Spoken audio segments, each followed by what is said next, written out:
지금 매일 성경 본문이 디모데전서부터 지금 시작 11월 달부터 시작했는데 주일 예배 설교를 이렇게 매일 성경 진도에 따라서 쭉 나갔는데 이번에는 성경 진도를 따라가지 않고 디모데전후서와 디도서를 순서대로 이렇게 강의하도록 그렇게 할까 합니다. 함께 또 이렇게 디모데전후서와 디도서 바울 사도의 말년에 쓴 성경인데 함께 또 깊이 묵상하시면서 은혜 나누시면 좋겠습니다. 이 디모데전후서와 디도서를 보통 목회서신, The Pastoral Letter 또는 목자서신, The Shepherd Letters 이렇게 말합니다. 사랑하는 제자 디모데와 디도에게 개인적으로 편지를 보냈는데 이제 어린 나이에 목회자로 이렇게 교회를 섬기고 있는 디모데와 디도에게 어떻게 목양을 하면 좋을지, 어떻게 교회를 세우면 좋을지, 말하자면 목회 노하우를 이렇게 전수해주는 그런 편지입니다. 형식적으로는 개인 사신이지만 내용적으로는 교회를 세우는 그런 편지이기 때문에 목회서신 이렇게 이름을 붙입니다. 바울 사도는 사도행전에서 보면 마지막에까지 이렇게 옥에 갇힌 상황으로 나오는데, 말하자면 로마에서 가택연금을 당한 상태에서 이렇게 그걸 1차 투옥이다 이렇게 부릅니다. 물론 이제 중간에 보면 에베소에서도 투옥됐을 수도 있고 예루살렘에서 잡혀서 어디입니까?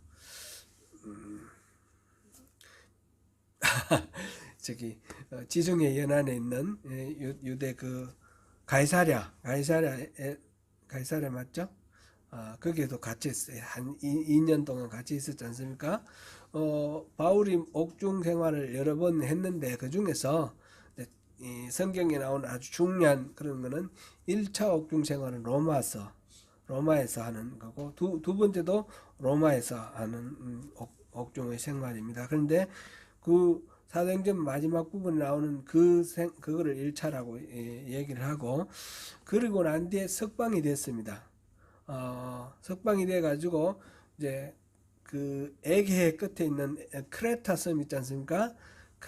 크레테 그 섬과 그다음에 터키 쪽으로 올라가서 저 그리스 북쪽의 마케도니아까지 이렇게 올라가면서 마지막 사역을 하고, 거기서 다시 또 체포가 되어서 로마에서 순교한 걸로 그렇게 알려져 있는데, 지금 이 디모데 전서와 디도서는 그 1차 로마에서 가택연금 당했을 때에서 풀려나서 석방되어서 마지막 목회를 할 때 기록된 것으로 보이고, 그 다음에 디모데 후서는 2차로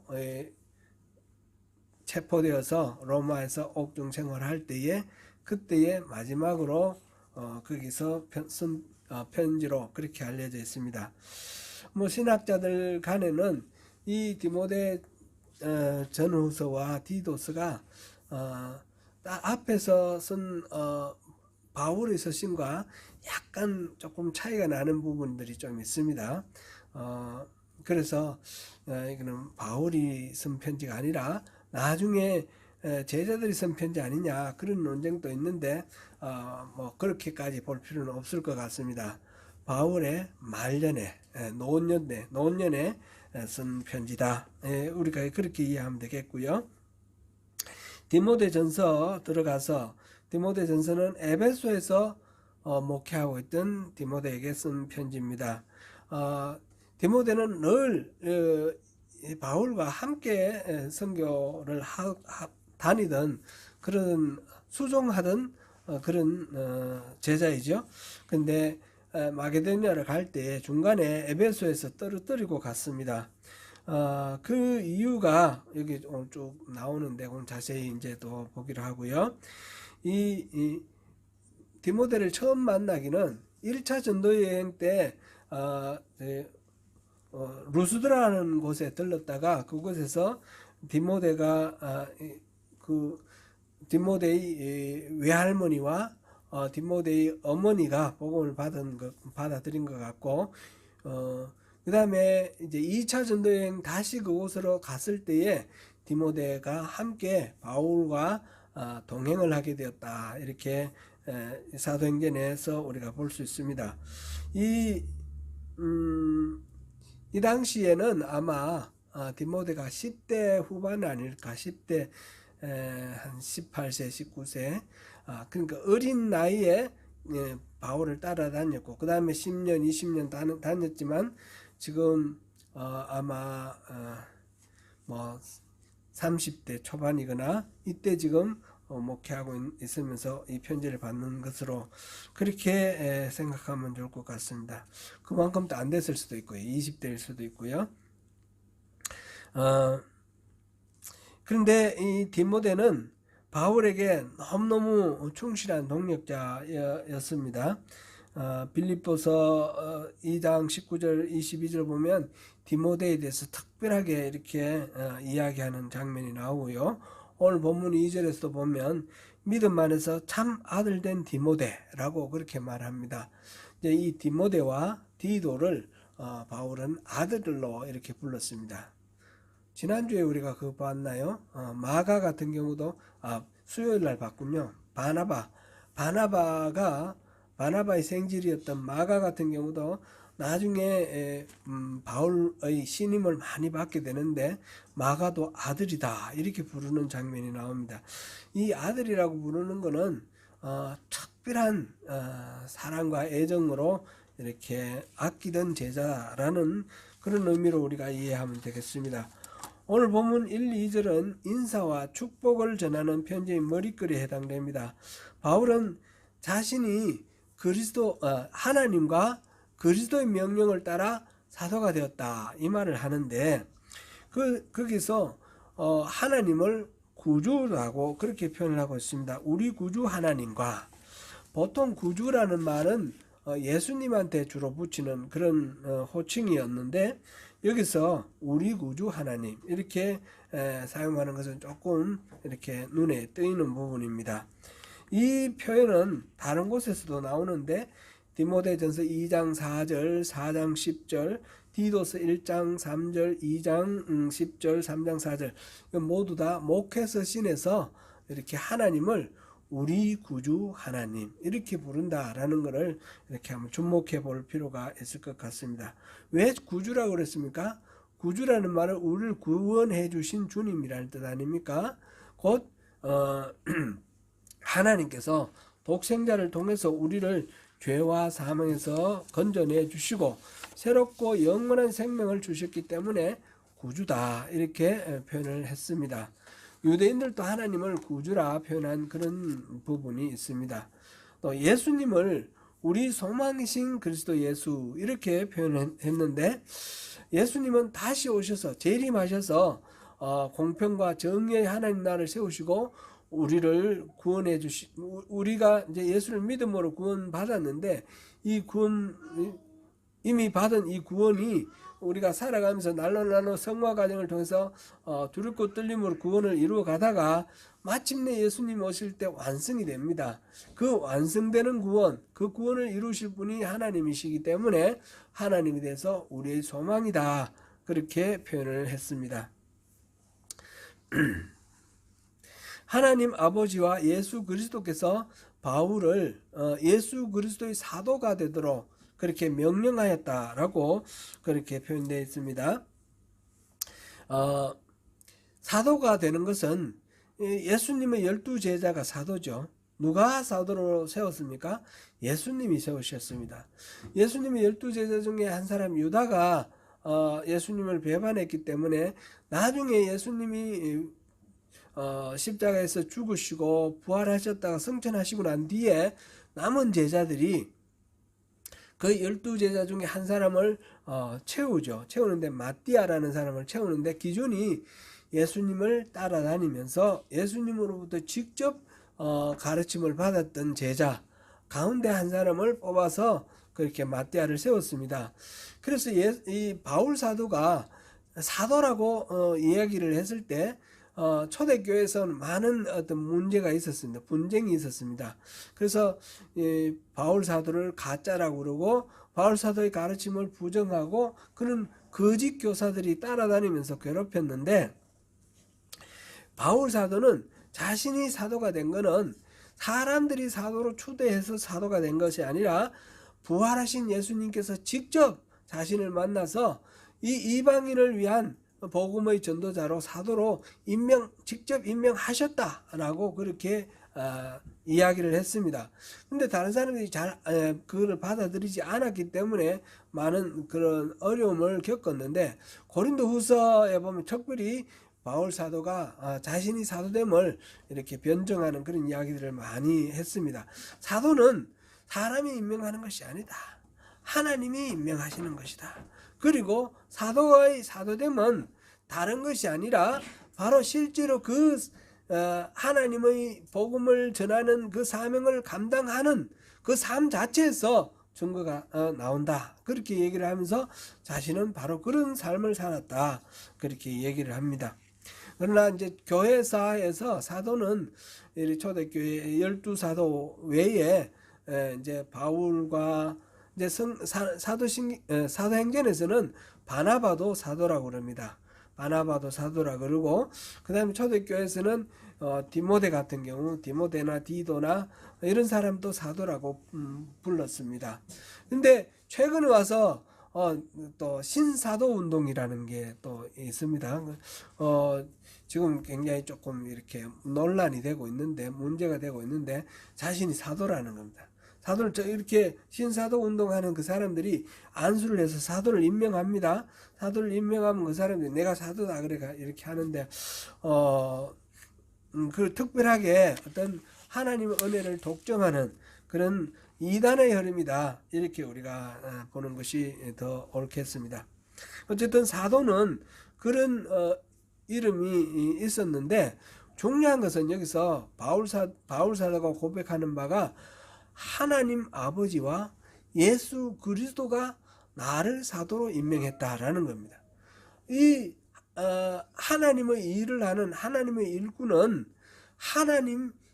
하나님과 예수님이 임명하는 것이지 사람이 임명하는 것이 아니라는 거죠. 우리가 이제 교회에서 임직을 한다든지 할 때에 안수를 하죠. 안수를 하는데 성부와 성자와 성령의 이름으로 장로로 임직하거나 권사로 임직하거나 또 집사로 임직하거나 할 때에 이렇게 안수를 하는 것입니다. 그것은 담임 목사가 임명하는 것이 아니고 하나님이, 삼위일체 하나님이 임명한다라는 것입니다. 그러니까 내가 무슨 직분을 받았을 때 누가 나를 임명해서 사람을 보지 말고 하나님 아버지가 나를 세우셨으니까 하나님 앞에 내가 충성한다, 그런 마음으로 우리가 섬겨야 되는 것이 여기서 이 성경을 통해서 우리가 받는 교훈입니다. 이렇게 하나님으로부터 사명을 받게 되고 하나님의 일꾼이 되었을 때에 우리는 새로운 가족 관계를 맺게 됩니다. 여기서 디모데를 믿음 안에서 참 아들 된 디모데 이렇게 표현을 했는데, 하나님이 주신 사명 안에서, 그 믿음 안에서 우리는 새로운 인간관계를 맺게 된다는 거죠. 이거는 혈육으로 만들어진 인간관계하고는 비교할 수 없을 정도로 더욱 소중하고 귀한 겁니다. 우리 딸이 여러분들 아시는 대로 축복해 주시고 또 기도해 주신 대로 이제 지난달에 결혼을 했는데, 이제 이번 달에 신혼여행으로 이제 한국 들어갑니다. 한국 들어가게 되면 이제 친척들 만나서 인사도 하고 그럴 텐데, 좀 걱정을 좀 하고 있어요. 왜냐하면 어릴 때 이민 와가지고 모르잖아요. 친척들 뭐 말만 들었지, 엄마 아버지한테 말만 들었지. 자기가 아주 어릴 때에 만났던 그 큰아버지와 사촌 몇 사람만 있고 나머지는 다 모른단 말이죠. 한국에 있었으면 그래도 좀 만났을 텐데, 크면서 만났을 텐데, 어릴 때 이민 왔으니까 모르는데, 그 가서 또 이렇게 사촌이고 또 삼촌이고 큰아버지 뭐 큰어머니 굉장히 가까운 그런 친척이에요. 그런데 뭐 평생 뭐 봤는지 안 봤는지도 모를 정도로 이렇게 서먹서먹한 관계가 있단 말이죠. 우리가 이민 와서 살면 그런 거는 좀 애로사항으로 모두 다 느끼고 있는 바인데, 이제 이 혈육으로 맺어진 그 인간관계는 그래도 길어도 아무리 가까이 살고 바로 앞집 옆집 살아도 길어도 얼마입니까? 우리가 뭐 70년 80년이면 이 관계가 끝나는 그런 관계죠. 근데 우리가 믿음으로 이루어진 이 관계는 영원으로 연결된 관계예요. 저와 여러분들 사이의 관계는 영원으로 연결된 관계예요. 이 땅 살다가 죽으면 끝나는 관계가 아니라 영원한 관계예요. 그러니까 우리 더욱 소중하게 우리 서로를 존중하고 아끼고 사랑하십시다. 아멘. 예. 사랑하는 성도 여러분, 형제 자매 여러분, 저도 최선을 다해서 여러분들 사랑하는 것을 또 예수님한테 우리가 배우는 게 그거 아닙니까? 사랑. 끝까지 사랑하는 거. 목숨을 바쳐서 사랑하는 거. 그렇게 우리 아가페의 사랑으로 서로 사랑하는 그런 관계다라는 것을 확인하면서 우리 서로 그렇게 하면 좋겠습니다. 끝으로 이 서두의 끝에 보면 바울이 이제 보통 바울의 그 편지 보면 마지막에 감사 기도가 있습니다. 그 에베소 교회에 보낸 편지 같으면 에베소 교인들에 대해서 감사하면서 하나님께 기도하는 거예요. 그런데 이 디모데 전후서와 디도서는 그 감사 기도는 없습니다. 그리고 마지막으로 하는 말이 하나님 아버지와 그리스도 예수 우리 주께로부터 은혜와 긍휼과 평강이 영원히 있을지어다. 이렇게 이제 기도를 한 인사말로 마무리하는데, 여기서 은혜와 긍휼과 평강, 앞에서는 주로 은혜와 평강이라고 나왔거든요. 그럼 긍휼이라는 말이 들어가 있어요. 긍휼이라는 말이 덧붙여져 있는 게 이제 디모데 후서에서도 그렇고 요한 2서 뒤에 유다서 여기서만 긍휼이라는 말이 더 들어갔습니다. 근데 긍휼이라는 말을 좀 더 은혜 안에 사실은 긍휼이 들어있지만 은혜 안에 있는 그 긍휼을 좀 더 부각시킨 것 같아요. 이 긍휼은 뭡니까? 아끼는 마음, 사랑하는 마음, 불쌍히 여기는 마음이에요.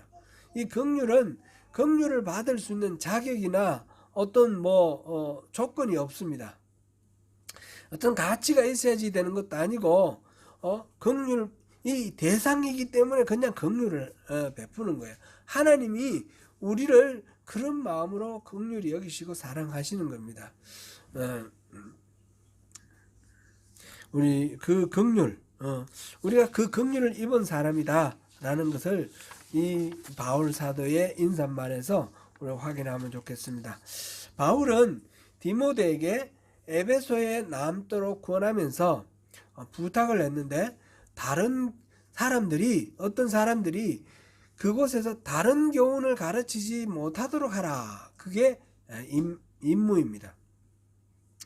하나님의 말씀을 근거로 삼는 교훈이라 하더라도 바른 교훈이 있고 다른 교훈이 있다 그랬습니다. 여기서 다른 교훈 너무 쉽게 표현하면 이단입니다. 이단의 가르침입니다.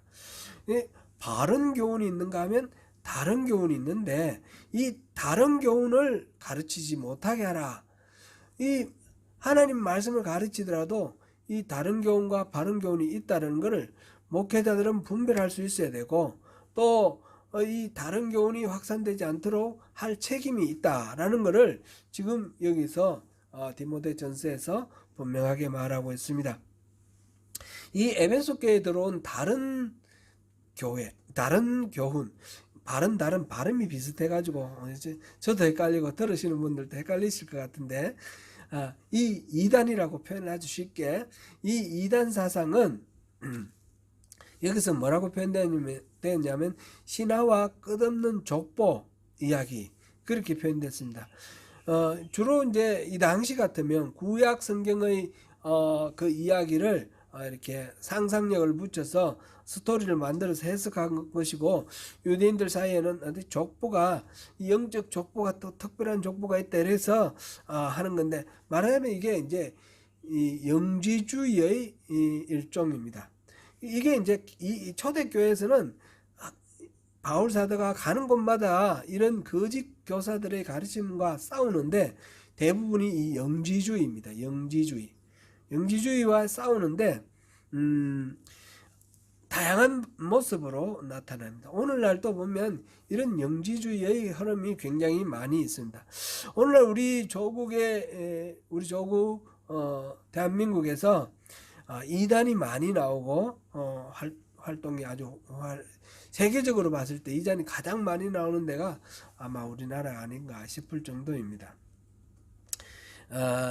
현재 한국에서 자칭 재림예수라고 하는 사람이 50명이 넘는데요. 예수님이 50명 이상 지금 활동하고 있어요. 하나님의 교회라는 이름이나 또는 신천지 이런 데는 지금 세력이 엄청나게 이렇게 확대되어 가고 있습니다. 그 이전에 또 뭐 통일교라든지 뭐 이런 이단들도 우리나라에서 나왔었죠. 하나님의 교회, 신천지 이런 게 뉴질랜드에도 침투해서 많은 문제를 만들고 있습니다. 신앙에서 이 이단은 그 나름대로 특별한 신념 체계를 만들어내기 때문에 참 이거 깨어지기가 어렵습니다. 나오는 것도 어렵고 나와서 또 제대로 정착하는 것도 어렵고 빠지지 않는 게 제일 좋지만 참 어려움이 많습니다. 크라이처치에 제가 살 때에 그 토요일만 되면 맨날 문 두드리는 사람이 있었어요. 여러분들도 다 경험해 보셨을 텐데 여호와의 증인이에요. 여호와의 증인. 뭐 우리는 크라이처치에 한인들이 얼마 사는지 모르는데 이들은 다 알아요. 주소를 다 파악하고 있어요. 제가 어떻게 그거 아냐 그랬더니 선거인 명부에서 다 알아낸다고 그렇게 얘기를 하던데, 아무튼 그런 식으로 이렇게 알아서 집집마다 새로 이사 오면 가서 이제 인사하고. 근데 우리 집에는 저기 봉고차가 있었거든요. 거기 이제 처음에 갔을 땐 길복교회, 나중에 한사람교회, 이 봉고차에 길복교회라고 적혀 있어요. 그러면 교회 이름 명패가 붙어 있는 그런 차가 주차되어 있으면 이 집에 어떤 사람인지 다 알겠죠. 목사인 줄 알아요. 알고도 들어오는 거예요. 근데 한 번도 목사라고 말 안 해요. 선생님. 그는 이제 계속 찾아오는데, 그 중에 이제 좀 리더가 되는 분이 있어요. 이제 그래서 그분을 들어오시라 그래서 차도 마시고 그러면서 대화도 나누고 좀 교제를 했습니다. 이사 올 때까지 제가 한참 이렇게 교제를 했는데, 연배가 저보다 한 10년은 위고 그래서 어르신 대접하면서 그렇게 했는데, 이분이 이제 진심을 토로를 하는 거예요. 이 여호와 정인에서는 시간에 11조를 내야 된다는 거예요. 그래서 반드시 일주일에 하루는 방문을 해야 되는 거예요. 가정 방문을 해야 되는 거예요. 그렇게 해야 되기 때문에 하는데, 가면 아무도 반갑게 맞아주는 사람이 없는 거예요. 다 차갑게 박대를 하고 문전박대를 하고. 그런데 그런 걸 꼭 참고 계속 가야 되는 거예요. 근데 너무너무 힘들고 외롭다고 그러더라고요. 좀 이렇게 안 하면 좀 좋겠는데, 근데 그거 해야지 또 천국 가니까 또 하는데 너무너무 힘들고 외롭다고. 그래서 차 한 잔 이렇게 주면서 대화 나누는 송 선생님이 너무너무 고맙다고 그러면서 이야기를 하는 거예요. 물론 제 말은 안 들어요. 자기 말만 하는 거지. 아무튼 그렇게 하소연을 하더라고요. 너무너무 제가 이제 몇 번 이제 얘기를 하는데 마음을 바꾸기가 어려운 거예요. 힘들고 고달프지만 그것이 구원의 길이기 때문에 또 감당하고 나가야 된다 그러는데 마음이 안타까웠습니다. 다른 교훈의 특징은 믿음 안에 있는 하나님의 경륜을 이루는 것보다 도리어 변론을 내는 것이다 라고 여기서 지금 기록하고 있습니다. 하나님의 경륜, 경륜이라는 말은 하나님의 계획, 하나님의 뜻 이런 의미인데 하나님이 일하시는 거죠. 그러니까 이 다른 교훈은 그것을 통해서 하나님이 일하시고 살아계시고 역사하시는 것을 드러내는 것이 아니라 말로 가지고 변론을 일으키고 논쟁을 불러일으키고 이런 것으로 이렇게 끝난다 그런 이야기입니다. 바른 신앙은 그렇지 않고 바른 신앙은 사랑, 그 목적이 사랑입니다. 청결한 마음과 선한 양심과 거짓 없는 믿음에서 나오는 사랑입니다.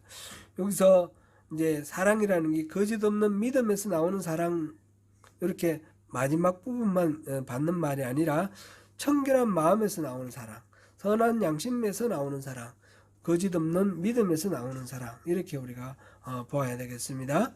그 중에 특별히 거짓 없는 믿음이라 하더라도 자신의 어떤 목적을 위해서, 만족을 위해서, 자신의 권위를 위해서, 이익을 위해서 그렇게 하는 그런 불순한 동기의 그런 신앙이 아니라 순결한 신앙, 신실한 신앙, 하나님을 진리신 하나님을 믿는 그런 바른 신앙이 거기서 우러나오는 것이 사랑이다라는 것이죠. 그래서 바울은 다른 교훈을 망령되고 허탄한 신화 4장 7절에 그렇게 말했고 진리를 떠난 허탄한 이야기 디모데후서 4장 4절에서는 그렇게 말했습니다. 유대인의 허탄한 이야기 디도서는 1장 14절 이렇게 표현을 했는데 다 이렇게 진리를 떠나서 허탄한 이야기들을 꾸려서 그렇게 부질없는 논쟁과 그런 변론만 일삼는 것이 이런 거룩된 다른 이 교훈의 특징이다 그랬습니다.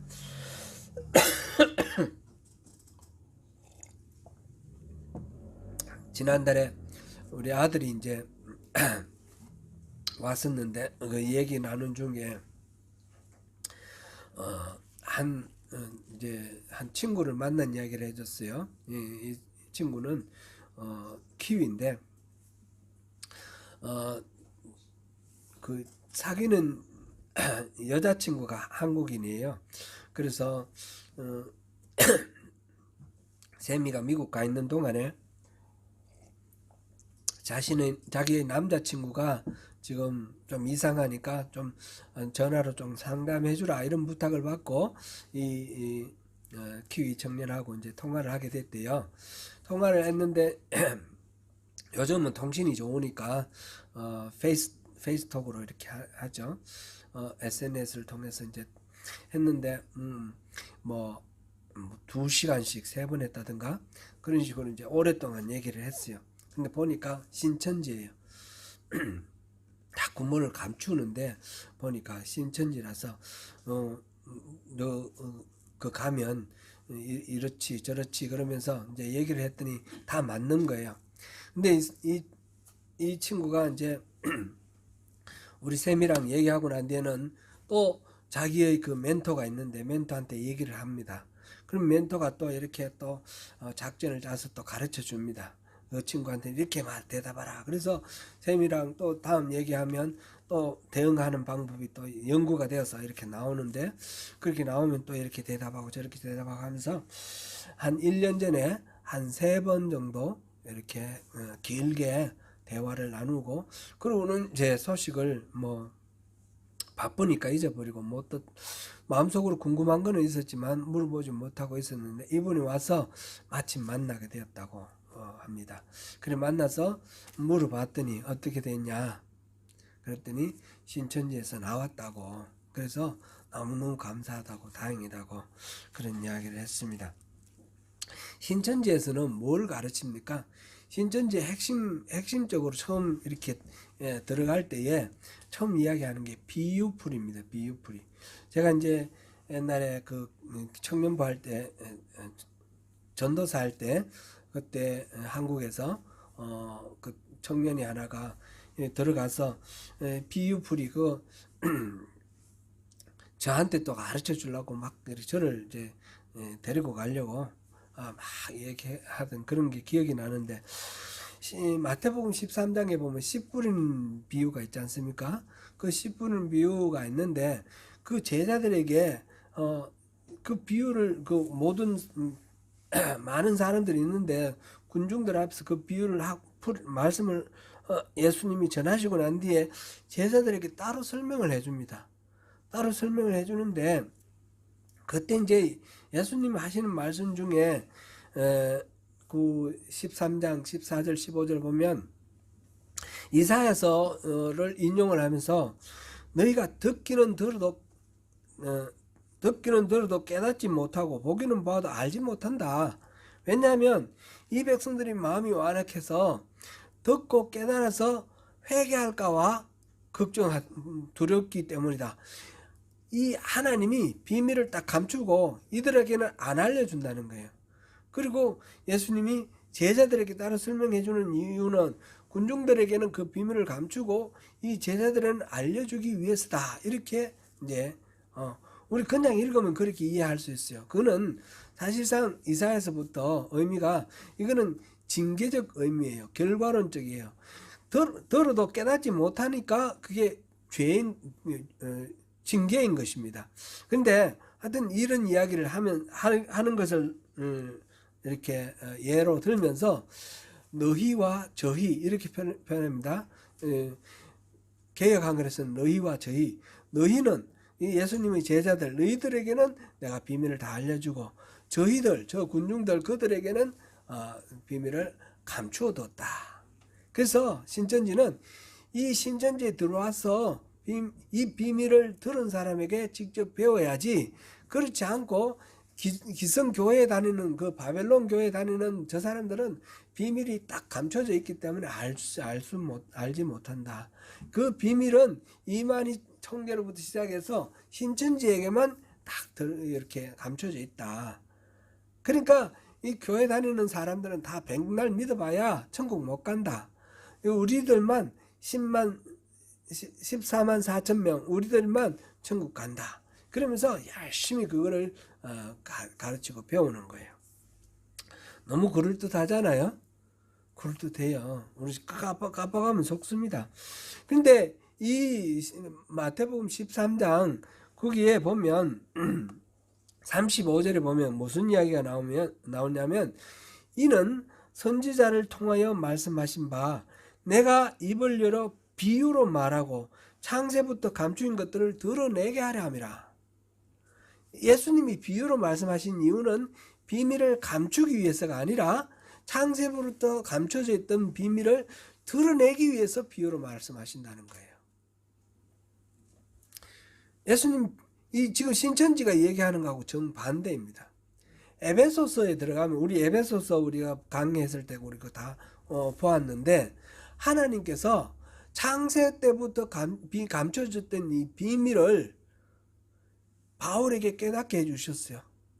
바울에게 그 하나님의 경륜, 하나님의 비밀을 이 헬란 말로 미스테리온, 미스터리, 이 비밀을 깨닫게 해주셨다. 계시로 깨닫게 해주셨는데 그 비밀을 교회에 맡겨서 교회가 공중 잡은 권세자들이나 세상 사람들에게 하나님의 이 비밀을 알려주게 그 역할을 맡겼다는 거예요. 그 비밀이 뭐냐? 예수 그리스도의 십자가라는 겁니다. 예수님이 십자가를 지심으로써 우리가 구원받게 됐다라는 겁니다. 인간은 구원받을 수 없는 존재입니다. 율법을 지킬 수가 없는 존재입니다. 바로 뒤에 또 율법 나오겠지만, 그런데 예수 그리스도의 십자가로 우리 구원받게 되었다. 이게 비밀입니다. 이게 미스테리온이고 이게 창세전부터 감추어졌던 비밀인데 그거를 하나님께서 알려주셨고 교회에다가 그 비밀을 맡겼다는 거죠. 2000년 전에 교회에 이 비밀을 맡겼고 그 비밀을 오늘날까지 우리들에게까지 대대로 이어서 예수 그리스도의 이 구원의 비밀을 알게 된 것입니다. 우리가 구원받는 것은 다름 아니라 예수님이 우리를 위해서 십자가를 지셨기 때문에 우리가 구원받는 거죠. 그거를 믿음으로 구원받는 겁니다. 신천지에서 말하는 것처럼 비유풀을 공부해가지고 시험 쳐서 합격해가지고 그리고 뭐 11조 하고 뭐 이렇게 해서 그 사람들 그 텔레비전에 뭐 이렇게 보니까 뉴스에 이런 게 나오더라고요.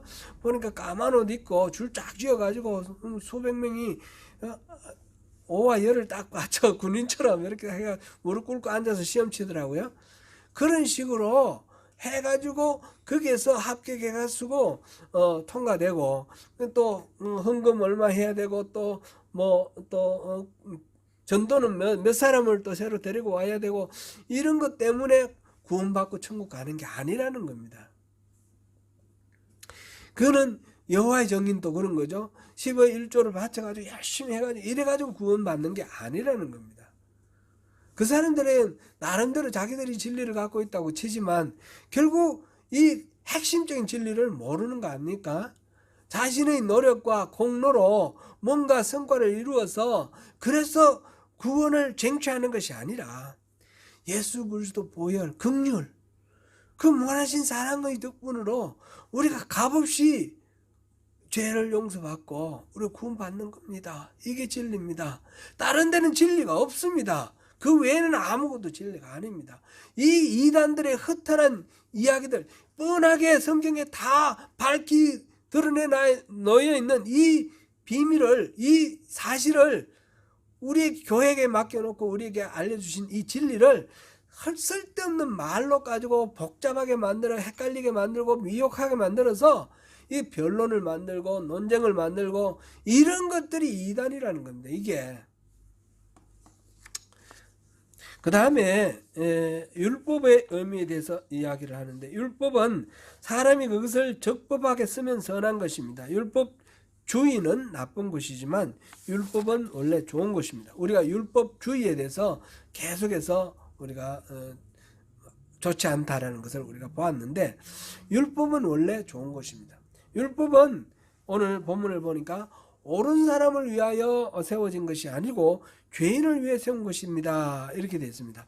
불법한 자, 복종하지 아니한 자, 경건하지 아니한 자, 죄인, 거룩하지 아니한 자, 망령된 자, 아버지를 죽이는 자, 어머니를 죽인 자, 살인하는 자, 음행하는 자, 남색하는 자, 인신매매를 하는 자, 거짓말하는 자, 거짓 맹세하는 자, 기타 바른 교훈을 거스른 자를 위함이다. 여기 쭉 나열되어 있는 이 죄의 목록들 이게 뭐 하나하나를 뜯어서 우리가 분석할 필요가 없습니다. 이거는 하나님과의 관계가 잘못되어 있는 것. 이제 경건하지 아니한 자, 불법한 자, 이거는 이제 하나님과의 관계가 깨어진 10계명에서 1계명부터 4계명까지 이야기입니다. 그리고 어머니를 죽인 자, 아버지를 죽인 자, 이거는 부모를 공경하지 않는 5계명이죠. 제 5계명. 그리고 난 뒤에 그 다음에 살인한 자, 음행하는 자, 남색하는 자, 인신매매, 이 나머지는 그 다음에 6계명부터 10계명까지 전체적으로 하나님과의 관계가 깨어졌고 이웃과의 관계가 깨어진 이 그릇된 어떤 그런 가치관 속에 살아가는 이 사람들을 위해서 율법을 주셨다는 겁니다. 율법은 이게 죄라는 걸 깨닫게 하기 위해서 이것은 죄다, 이것은 죄다라고 나열을 해놓은 것입니다. 오늘날 우리가 세상 사회법을 생각해 봐도 죄형, 법정주의 이런 게 있지 않습니까? 죄가 뭐다? 거기에 대한 형벌은 뭐다? 이거 법으로 다 정해놨습니다. 이게 법으로 만들어지기 전에는 이 죄인지 아닌지 모르고 그냥 무심코 행했던 일인데 이게 사회적으로 해하게 되면 이 법으로 만들어서 이건 죄다라고 규정을 하는 거죠. 율법도 그런 식으로 사람들이 멋모르고 이렇게 행동하는 것에 대해서 이건 죄다라고 밝혀 깨닫게 해주는 그것이 율법입니다. 그래서 율법의 첫 번째 기능은 죄를 깨닫게 하는 것입니다. 그 다음에 이 율법은 그러면 이 죄를 깨달았으면 우리가 다시는 죄를 짓지 않고 살 수 있느냐? 우리 10계명을 온전히 지킬 수 있습니까? 그럴 수 없습니다. 그럴 때에 우리가 예수 그리스도의 은혜를 의지하게 되는 겁니다. 그래서 율법은 우리가 스스로 한계가 있고 어려울 수 없으므로 그리스도의 의에 힘입어서 우리가 구원받도록 나아갈 수 있도록 하는 그런 인도자입니다. 갈라디아서에서는 이것을 초등교사다 이렇게 표현했습니다. 이거는 개역 한글에서는 몽학 선생이다 그렇게 표현했는데 우리 익숙한 단어로 몽학 선생, 초등교사 같은 의미입니다. 그래서 율법의 규정대로 살 수 없음을 깨닫고 그리스도의 십자가 보혈의 공로를 의지하여 살도록 하는 것이 바로 이 율법의 두 번째 기능에 해당됩니다. 그리고 이것이 나아가서 율법은 우리 믿는 자들에게 삶의 규범이 됩니다. 하나님은 전적인 하나님의 은혜로 이스라엘 백성들을 먼저 구원하셨고 출애굽해서 이 노예 상황에 있던 이스라엘을 건져내셔서 시내 산에서 율법을 주셨습니다. 먼저 구원하시고 그 다음에 율법을 주시는 겁니다. 그리고 율법을 우리 잘 지키면 하나님 백성 되는 것이 아니고 하나님 백성 되었을 때 하나님 백성은 이렇게 사는 것입니다.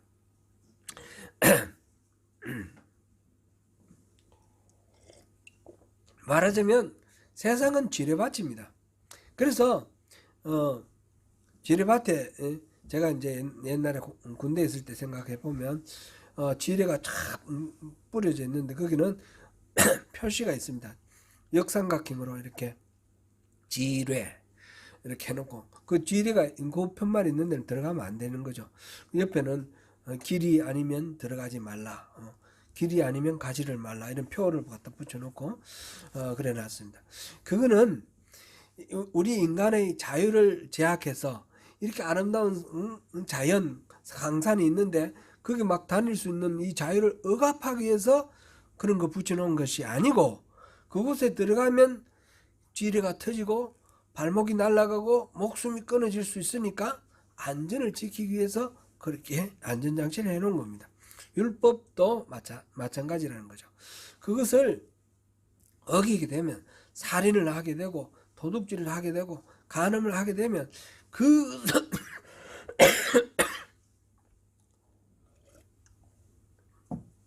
그것으로 인한 엄청난 후과가 있기 때문에 가지 말라는 거죠. 안전을 지켜주는 것이 바로 율법입니다.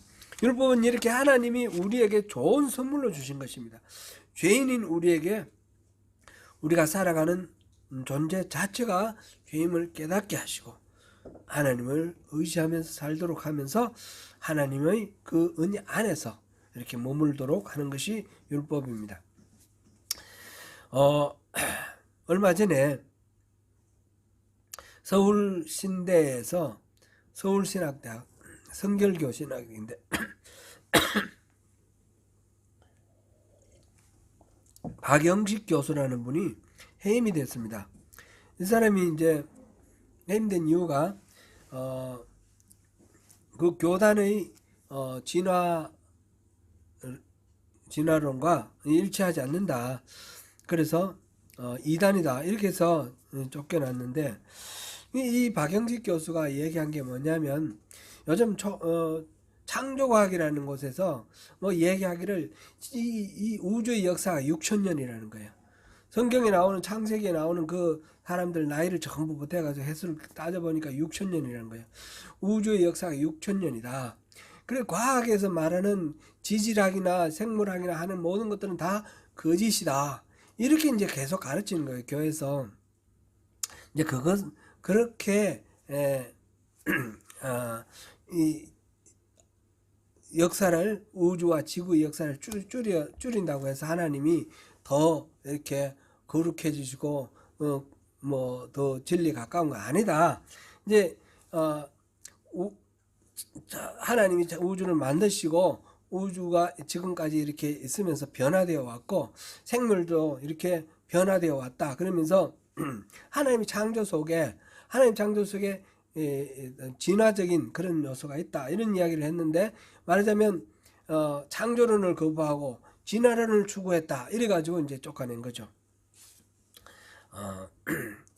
그런 식으로 성경에 그런 식으로 딱 규정되어 놓은 건 아닙니다. 창세기에 나오는 그 이야기가 그래서 우주의 역사는 6,000년이다 이렇게 말하는 게 아닙니다. 그걸 그렇게 해석하는 것 자체가 성경을 하나님의 능력을 편협하고 아주 왜곡되게 만드는 그런 거죠. 창조과학은 제가 봤을 때 창조과학은 2단입니다. 창조과학이 2단입니다. 창조과학이 아는 다른 이야기를 하는 것을 2단이라고 하는 그것이 잘못입니다.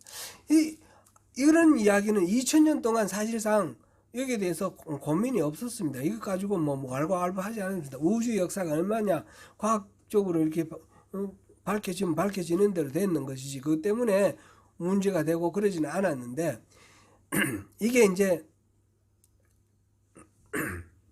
창조과학이라는 것이 이게 과학도 아니면서 과학의 이름을 붙여서 이렇게 해서 이 성경의 이 이해에 대해서 이렇게 편협되게 이렇게 만들면서 불필요하게 논쟁을 만들고 이렇게 불필요하게 이렇게 문제를 일으켜서 이런 게 이제 여기서 말하는 이 지금 다른 교훈이다 이렇게 생각됩니다.